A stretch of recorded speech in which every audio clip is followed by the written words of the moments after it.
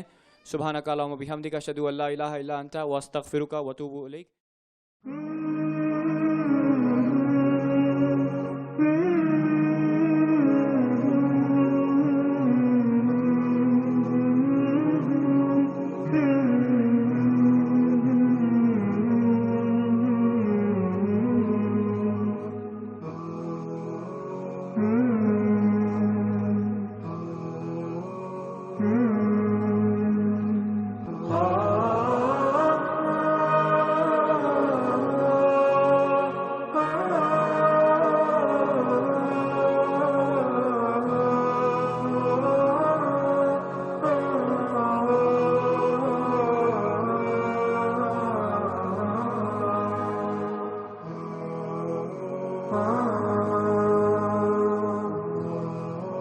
ah